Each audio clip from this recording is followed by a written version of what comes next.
Nacional del Libro de Monterrey y del Tecnológico de Monterrey. Reciban la más cordial bienvenida a la presentación del libro Crónicas y Reflexión del Seminario, Derecho de Asociación y Democracia. Evento que forma parte del programa cultural de la 32ª Feria Internacional del Libro Monterrey 2024. Para esta presentación tenemos el honor de contar con la presencia de Felipe de la Mata Pizaña, Cliserio Coelho Garcés y Alejandra Tello Mendoza. A continuación, cedo la palabra a nuestros invitados.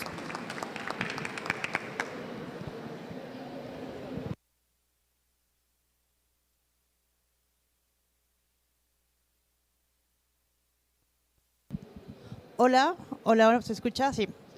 Pues muy buenas tardes. Muchísimas gracias por acompañarnos a la presentación de este libro de la editorial del Tribunal Electoral del Poder Judicial de la Federación. Antes de iniciar, quiero agradecer muy brevemente al licenciado Agustín Millán, que siempre hace una organización impecable para que podamos estar aquí presentando los libros del tribunal, al magistrado, obviamente, de la Mata, que pues siempre nos tiene en consideración también para hacer este tipo de exposiciones, y es un placer también compartir panel con Cliserio Coelho.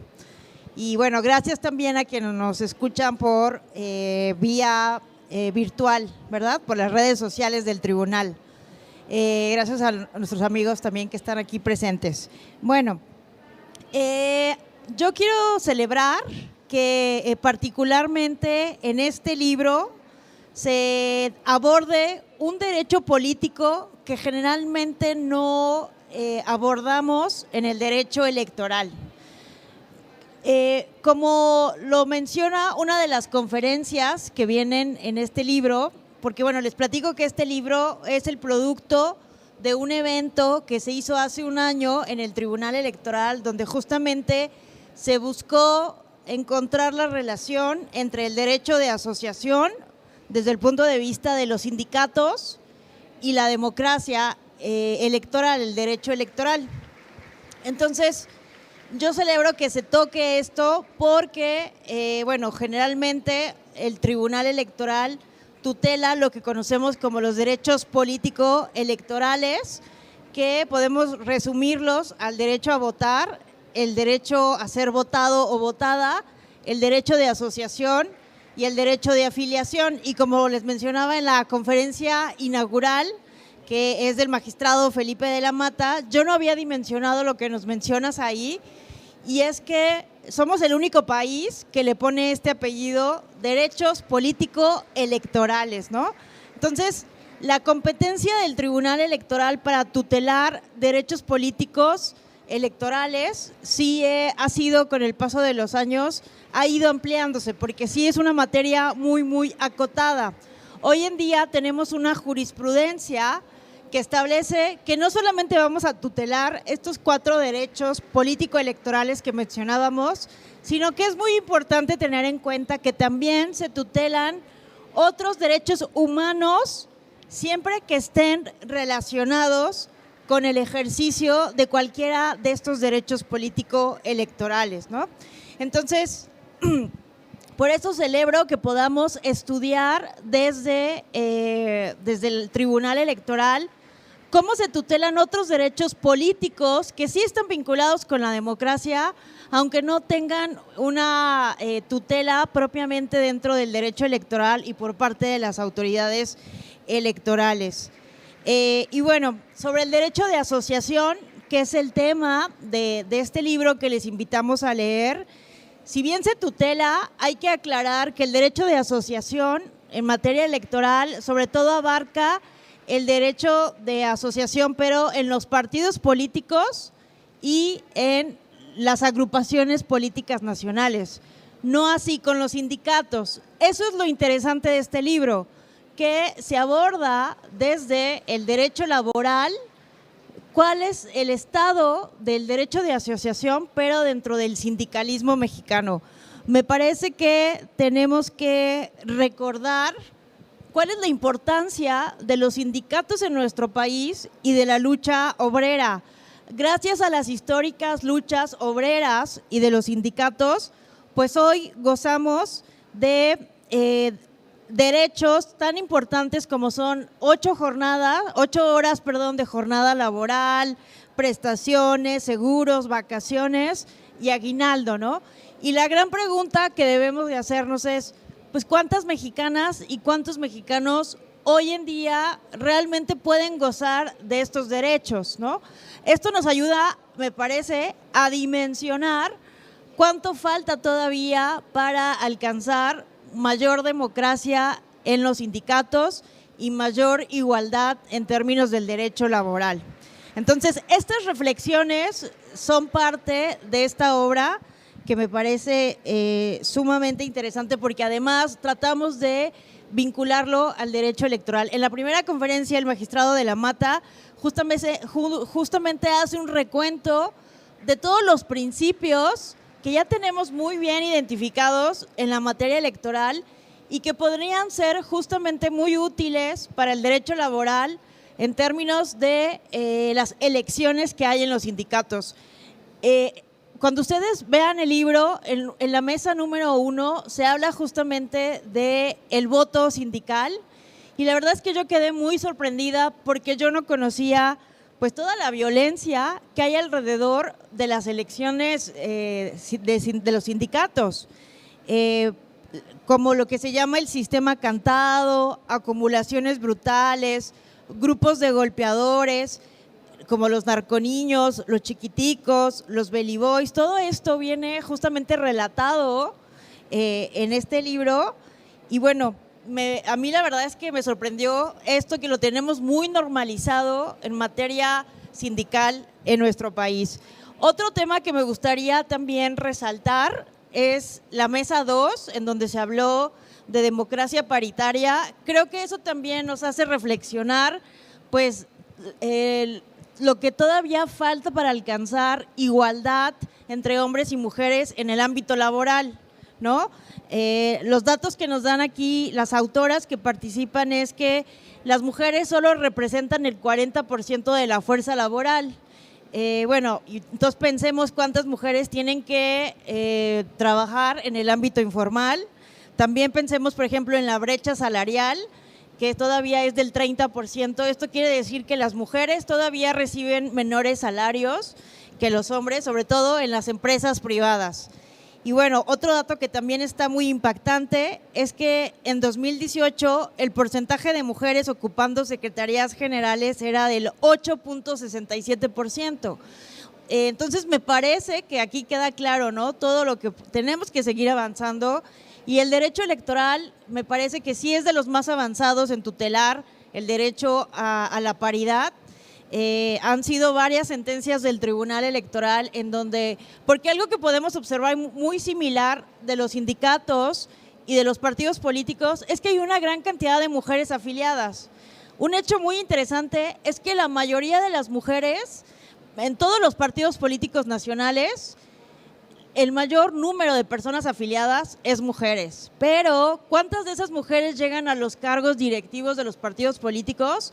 Todavía las cifras son muy bajas y este mismo dato lo encontramos en los sindicatos. Entonces, por eso me pareció muy relevante que se haya tocado esto en el libro. Y bueno, para concluir, quiero resaltar de las últimas mesas, es la mesa 3 que podemos encontrar en este libro del foro que hubo, porque se trata de identificar los valores que son comunes tanto en el derecho electoral como en el derecho laboral, hablando de democracia sindical. Y bueno, el que yo quería aquí resaltar de todos los valores que se nombran es el de el pluralismo, ¿no? El pluralismo me parece que es uno de los valores que nos falta muchísimo comprender, socializar en nuestra democracia, porque seguimos todavía pensando que existe una clase como de pensamiento único y que entonces estás conmigo o estás contra mí, ¿no? Entonces me parece que el pluralismo no solamente es un valor fundamental para un sistema de partidos como lo es México, sino también obviamente en materia sindical, porque los trabajadores y trabajadoras, independientemente de su afiliación sindical, tendrían que tener los mismos tratos, ¿no? Y creo que ese es uno de los retos más importantes. Y pues nada, yo aquí dejaría mi comentario, les invito a que consulten este libro porque se puede dimensionar la gran brecha que todavía existe para alcanzar mayor democracia en algo que es tan importante como los derechos económicos, sociales y culturales, y cuál es su vínculo con los derechos político-electorales. Muchísimas gracias.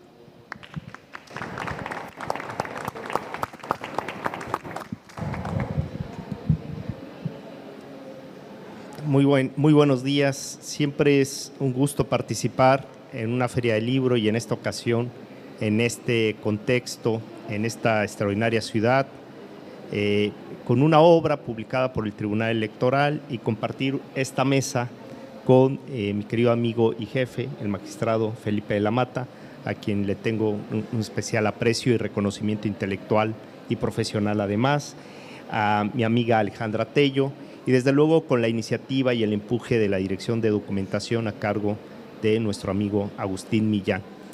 La obra que hoy se presenta tiene un título, desde mi punto de vista, extraordinario porque vincula al derecho de asociación con la democracia. Y fíjense, es muy difícil entender al modelo democrático sin la posibilidad de asociarse.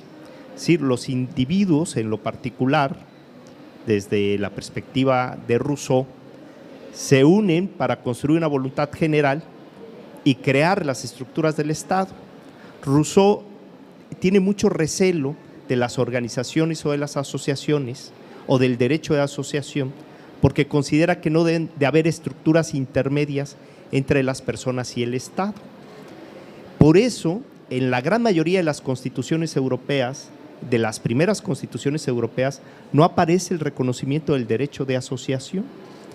Sin embargo, del lado americano, en el constituyente americano se consideró que el derecho de asociación era uno de los derechos más importantes para la vida democrática. Fíjense esta dualidad de concepciones. La visión rusoniana, que consideraba que el contrato social era la unión de las personas para crear una organización política y social sin intermediarios, sin asociaciones, sin estructuras, sin barreras, la construcción de la voluntad general porque el poder estaba en el pueblo, frente a la visión norteamericana en la que se vinculaba al derecho de asociación como la posibilidad o la libertad que tienen las personas de integrarse con otras personas para crear una personalidad jurídica diferente, con fines lícitos, en donde debe respetarse los principios de autoorganización y autodeterminación.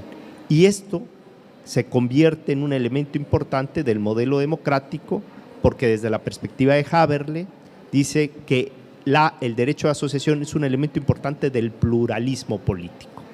Es decir, la pluralidad que puede verse reflejada en la sociedad a través de la organización de las personas, a través de asociaciones, colegios, iglesias, ¿no? Porque recuerden ustedes que Tocqueville, cuando escribe esta obra estupenda que se llama La democracia en América, dice que hay dos derechos esenciales para la democracia. Fíjense ustedes, el primero de ellos, la libertad religiosa. Fíjense, para Tocqueville es muy difícil entender la democracia sin libertad religiosa, porque nos permite decidir libremente por las alternativas, por realizar una confesión o un culto, el poder asociarnos con otros vecinos para celebrar un culto, para celebrar una festividad alrededor de una fecha religiosa, el generar comunidad, porque recuerden ustedes que la participación ciudadana se da inicialmente en el siglo XVIII y XIX alrededor de las parroquias, ¿no? Ahí estaba el registro de los ciudadanos, ahí estaba el registro de las personas. De tal manera que para Tocqueville, en este libro que se llama La democracia en América, considera que hay dos libertades esenciales para la democracia. La libertad religiosa, que permite a las personas decidir profesar o no un culto de fe, si asiste o no, si se asocia o no, y en consecuencia una segunda libertad esencial para la democracia, según Tocqueville, es el derecho a asociación. Fíjense, libertad religiosa y libertad asociativa, dos elementos importantes para la democracia. Y la libertad asociativa, durante el siglo XIX no aparece en las constituciones. En México aparece hasta la Constitución de 1857. Y la libertad sindical, que es, digamos, una de las vertientes más importantes del derecho de asociación, surge a partir de la necesidad que tienen los trabajadores de organizarse para reivindicar y reclamar o exigir mejores condiciones laborales. Y esto se da pues, a partir de la Revolución Industrial y a partir de las condiciones o de las revisiones de las condiciones laborales con el reconocimiento de estos derechos sociales en el siglo XX, a principios del siglo XX.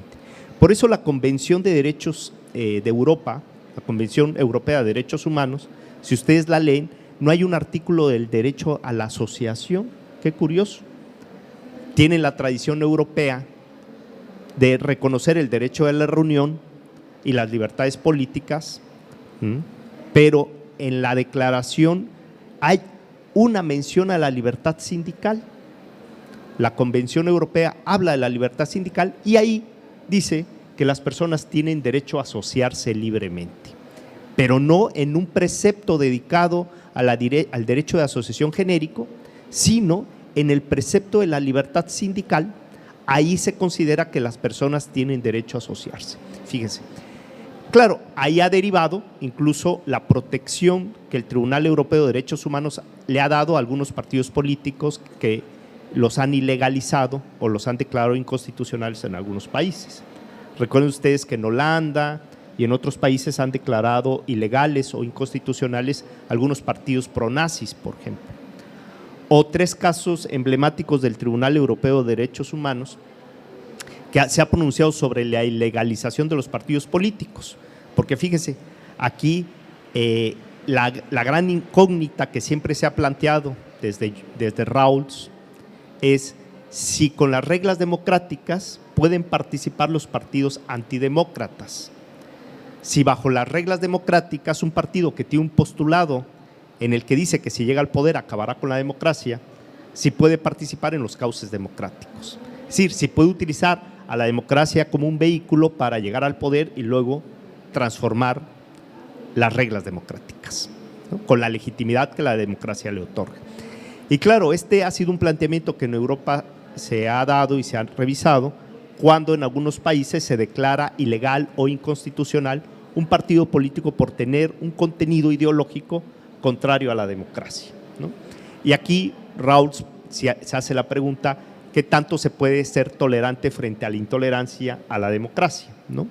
Bueno, fíjense, un caso interesante es el Partido Comunista de Turquía, que fue declarado ilegal porque en el planteamiento de sus estatutos y de su ideología planteaba obviamente el establecimiento del marxismo en caso de llegar al poder y acabar con las instituciones de la representación política como se conoce en el modelo democrático. El Tribunal Constitucional de Turquía lo declara ilegal y el Partido Comunista de Turquía va al Tribunal Europeo de Derechos Humanos y el Tribunal Europeo de Derechos Humanos establece que el que tenga esa ideología no significa que se tenga que ilegalizar por el simple hecho de plantear una ideología que pueda ser contrario a la democracia. Y este es un precedente muy interesante porque dice el derecho de asociación y en el modelo democrático cabemos todos, salvo que se afecte de manera evidente el interés general. Y entonces frente a esos casos extremos deberá anularse el derecho de asociación. Pero entre tanto, el Partido Comunista Turco tiene derecho a participar en las elecciones con independencia de su postulado ideológico y ahí, digamos, de este precepto que establece la libertad sindical y hace una mención genérica al derecho de asociación, el Tribunal Europeo construye jurisprudencialmente el derecho de asociación política y la importancia de que los partidos, con independencia de su ideología, participen en las elecciones. Viene un caso posterior, el del partido kurdo contra Turquía. Surge un partido nacionalista en Turquía para defender los intereses del Estado o de la nación cultural de los kurdos. Y entonces Turquía considera que ese partido es separatista y pone en riesgo la unidad nacional y lo declara ilegal. El caso va al Tribunal Europeo de Derechos Humanos y el Tribunal Europeo de Derechos Humanos dice no podemos ilegalizar o declarar inconstitucionales a los partidos nacionalistas. Si bien es cierto su postulado ideológico puede poner en riesgo la unidad nacional, el derecho de asociación es tan grande y es tan esencial para la democracia que no puedes anular una asociación política por el simple hecho de tratar de reivindicar una nación en sentido histórico y cultural. Segundo caso. Y llegamos a un tercer caso, que es el del Partido de la Prosperidad, que su ideología era instaurar el Islam en Turquía en caso de ganar las elecciones. Y empieza a tener amplia aceptación social. En las encuestas empieza a crecer. Y además en su postulado ideológico dice que establecerá la ley de Sharia, que es, digamos, el Islam más extremo, ¿no? En el que las mujeres no tienen libertades y demás. Y entonces el Tribunal Constitucional de Turquía declara ilegal este partido.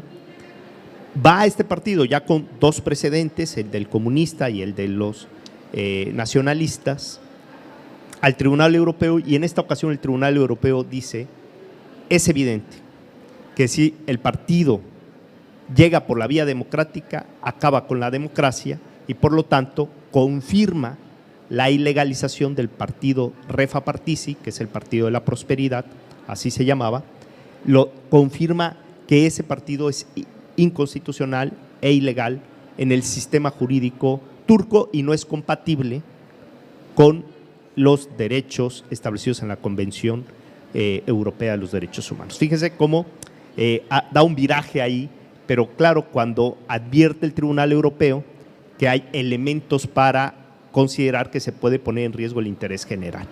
Claro, es discutible porque pareciera que frente a los nacionalistas o frente a los comunistas está muy asimilado el que participen bajo las reglas democráticas, pero cuando un partido del Islam participa bajo las reglas democráticas pareciera que rompe con el modelo, ¿no? Es criticable y es discutible, incluso Zagrebleski fue integrante de tal y emite un voto particular muy interesante en esa sentencia. Bueno, fíjense, con esto lo que quiero decir, qué relevante es el derecho de asociación para el modelo democrático, ¿no? Y cómo en México también se ha construido jurisprudencialmente el derecho de los afiliados para reclamar actos partidistas, porque no existía en México la posibilidad de que un afiliado controvirtiera por la vía del juicio de los derechos político-electorales los actos de su partido político.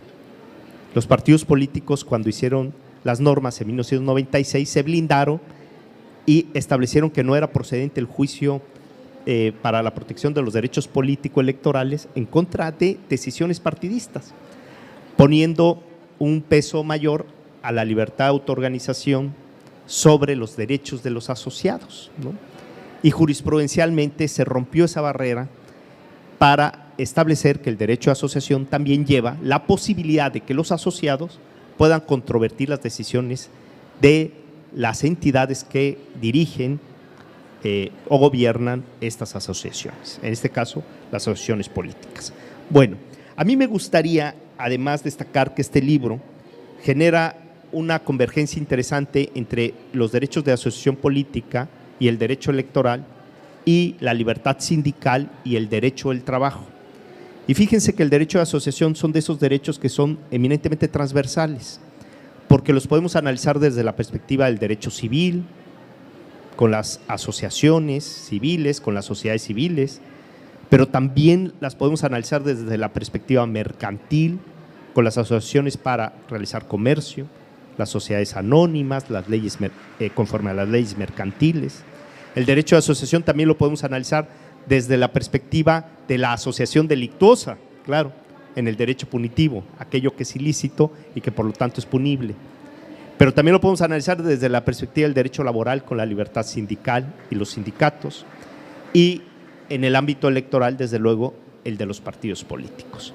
Y aquí hay una convergencia bien interesante entre las reglas de las elecciones y el magistrado Felipe de la Mata, que es un autor destacado de esta obra, hace un planteamiento interesante de cómo algunas reglas de las elecciones democráticas pueden ser aplicables también para las elecciones de las dirigencias sindicales o las elecciones mediante los cuales se ratifican los contratos colectivos de trabajo conforme a la reforma del 2017 y 2018 en materia laboral en México, en el que se democratizan, porque era un compromiso establecido en el Tratado de Libre Comercio, hay un compromiso de México con Estados Unidos y Canadá de democratizar a los sindicatos.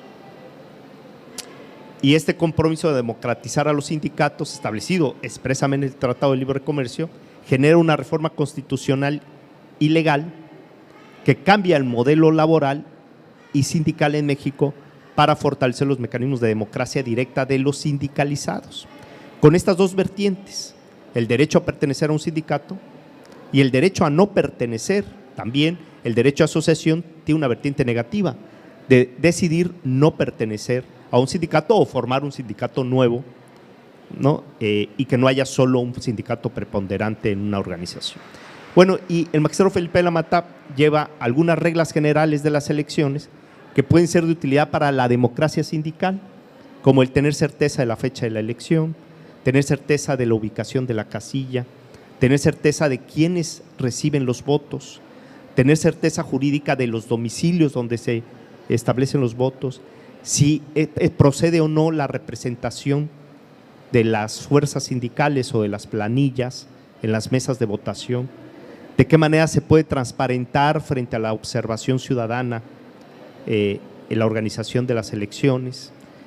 Y el magistrado Felipe de la Mata dice, si existe total transparencia, la observación sobraría, es decir, no habría que ir como Sherlock Holmes a tratar de analizar las actas y de observar el proceso, porque el proceso es tan transparente y abierto a toda la ciudadanía que no faltarían, que sobrarían, digamos, los observadores electorales. Bueno, y para concluir, sí quisiera mencionar uno de los temas importantes que hoy en el siglo XXI también son muy transversales, es decir, la equidad de género y la violencia de género, ¿no?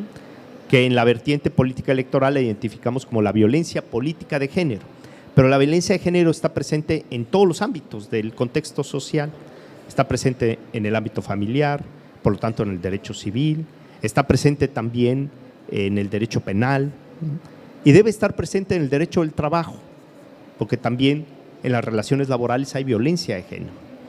Y en el ámbito sindical es muy importante que hayan cauces para la violencia de género, ¿no? Lo que nosotros en el Tribunal Electoral se ha desarrollado como la violencia política de género, también puede tener un efecto en el ámbito sindical. Y aquí estamos frente a quien escribió la primera sentencia de violencia política de género en este país, el magistrado Felipe de la Mata. A mí me tocó ser su compañero cuando nos propuso el primer asunto de violencia política de género en este país, cuando no había norma, es decir, cuando no había una disposición normativa que estableciera el tipo administrativo de sanción de violencia política de género. Solo teníamos principios constitucionales. Ya teníamos el principio de paridad de género y desde luego la igualdad entre hombres y mujeres del artículo 4 constitucional y la participación política en condiciones de paridad establecida en el artículo 35. Y a partir de estos principios, el magistrado Felipe de la Mata construyó una sentencia para configurar la violencia política de género en la elección a la gubernatura de Puebla, que fue el primer asunto en México y en Iberoamérica, hasta donde he podido yo investigar, sobre la violencia política de género. Yo creo que tenemos que hacer un reconocimiento a todos los foros a donde vayamos sobre las aportaciones que el magistrado de la Mata ha hecho a la justicia electoral, pero también al contexto social, a la realidad, a la transformación de las realidades. Y este es un caso de ellos. Y él hace una reflexión final en el capítulo de su autoría, que recomiendo leerlo en este libro, que además es gratuito porque es publicado por el Tribunal Electoral, sobre la importancia de reflexionar sobre la violencia de género en el ámbito sindical y laboral. Y creo que ahí hay muchas asignaturas pendientes. Sin más preámbulo, les agradezco a ustedes su atención y les cedo el uso de la palabra al magistrado Felipe de la Mata Pisaña. Muchas gracias. Muchas gracias. Antes que otra cosa, quiero decir que es para mí un honor y un placer estar con mi querida amiga Ale Tello, mi querido amigo también Cliserio Coello, que además fuimos compañeros en la sala especializada del tribunal, que lamentablemente, y lo digo en esos términos, el Congreso de la Unión tomó la decisión de desaparecerla. Es una tristeza, yo creo que se trata de un error, porque es desaparecer una institución que la verdad fue punto de, digamos, de convergencia y de modernidad para muchísimos temas que hoy día se están manejando en los tribunales. Pero bueno, es decir, lo mismo como bien decía mi amigo Cliserio Coello, teníamos los temas de BPG, que fue la primera sala que trató el tema de BPG, los temas que tuvieron que ver con derechos de la infancia, en la propaganda electoral, por supuesto todos los temas que tuvieron que ver con grupos en situación de desventaja. En fin, es una tristeza y sin duda muy probablemente sea un error. Pero bueno, tendrá que seguir, habrá más derecho electoral y tendrá que irse creando otras fórmulas y otras instituciones. Pero ahora vamos a hablar de este libro. Lo primero que quiero, bueno, también quiero agradecer la presencia de los estudiantes de la UVM en esta presentación del libro. Ahora, miren, este libro es, como bien dice el título, una crónica en torno a el seminario que se hizo en la Sala Superior del Tribunal y en la Escuela Judicial Electoral sobre Derecho de Asociación y Democracia. Lo coordina el consejero Sergio Javier Molina Martínez, que es, por supuesto, como lo entendemos y sabemos todos, uno de los más importantes expertos en materia laboral del país.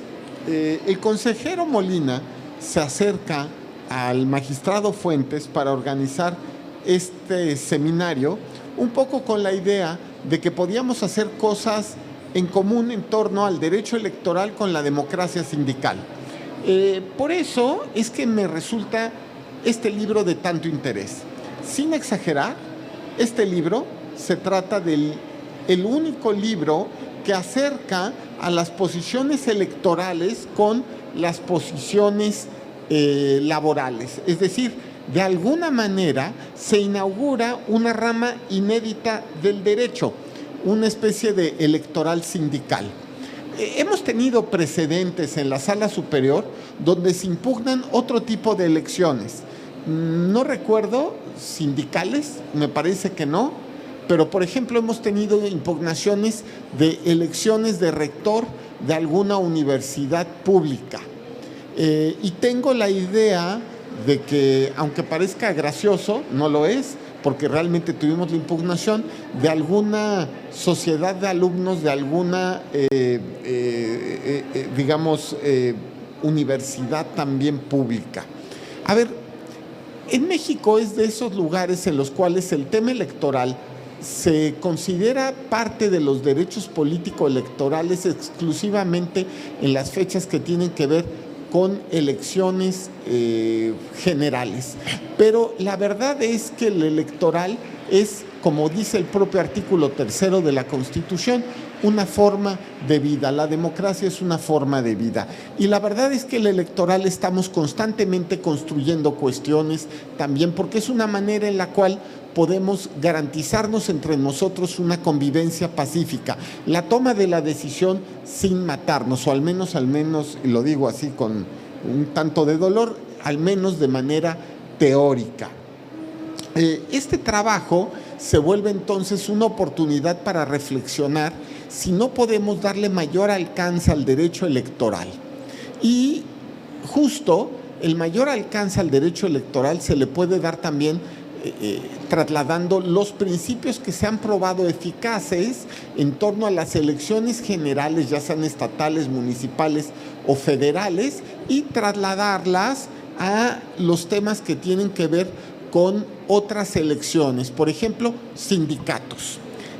Y esto es justamente de lo que trata esta obra.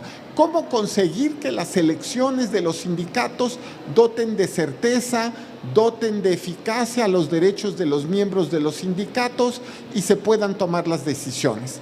En otros países es normal que existan selecciones en los gobiernos de las universidades públicas. A mí me parece, lo digo con mucha sinceridad, que este es también un método civilizado de escoger a las personas que gobiernan las universidades públicas. Y es lo mismo el caso de España, porque lo conozco bien, pero también el caso de Argentina, donde alumnos y profesores y administrativos votan para elegir a los directores de las universidades. Bueno, pues ahí es donde viene la temática. ¿Cómo conseguir que esas elecciones, que por cierto también en México algunas elecciones de directivos de universidades sí son a través de elecciones, tengan bases generales comunes que han resultado útiles en materia electoral? ¿Cómo conseguir que haya resultados ciertos? Y esta obra se vuelve entonces la primera obra mexicana que une al derecho electoral con otro tipo de derechos, particularmente con el laboral. Y por supuesto que sería interesante hacer en su momento alguna que una también las elecciones universitarias u otro tipo de elecciones a fin de generar principios comunes. Porque la pregunta que nos podríamos hacer es si no se pueden buscar nuevos horizontes para el derecho electoral. Y algo que demostramos en su momento en la sala especializada del tribunal es que sí podíamos encontrarle nuevos horizontes al derecho electoral. Muy probablemente valga la pena preguntárselo frente a nuevas innovaciones y, lo más importante, a casos y precedentes que en esta materia se vayan abriendo. En fin, me están avisando que está terminando nuestro tiempo, entonces yo cerraría mi participación aquí invitándolos a todos a leer este libro. Es gratuito, se encuentra colgado en la página del tribunal y por supuesto una felicitación a todos los autores, particularmente a don Sergio Javier Molina Martínez, el coordinador de esta obra. Muchísimas gracias.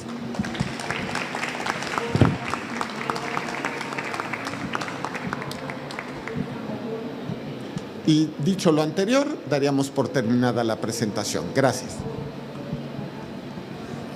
En nombre del tecnólogo.